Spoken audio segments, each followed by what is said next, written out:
So hello mga madam, so for today's video, magre-reband na naman tayo sa ating client. So as you can see mga madam, ang buhok ng ating client ay merong mga tangles dahil sa kakapusod at meron din siyang previous color.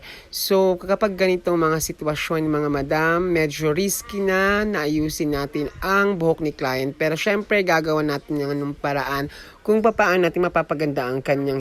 So ayan mga madam, fast forward tayo, nag-wet application na tayo kay client para hindi masyadong matapang yung gamot na ating gagamitin or ating i-apply ay medyo tumabang para hindi masyadong masira ang hair ni client.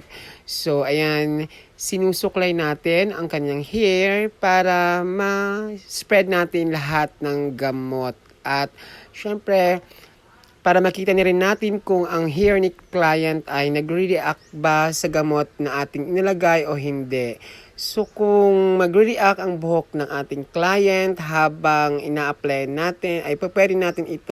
So ayan, napaliguan na natin ang buhok ni client, na-wash na natin ang gamot na in-apply natin kanina at makikita ninyo merong mga parts na parang nag-brittle sa buhok. So anyway, may brittle man tayo nakita kanina pero okay lang yon. At ngayon magpa-plancha na tayo ng pinong-pino sa buhok ni client para kapag tayo ay nag-apply ng neutralizer sa buhok ni client after nating ma-plancha, mailalak na natin ito. So ang neutralizer po pala, pang number 2 ay pang lock ng hair.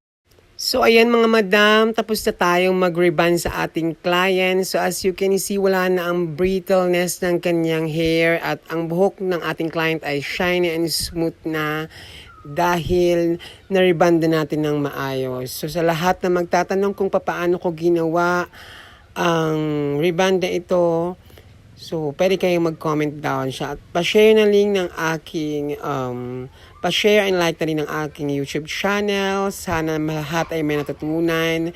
So see ya sa aking next video. Ipapakita ulit natin kung paano tayo mag-reband ng iba't ibang klase ng buhok.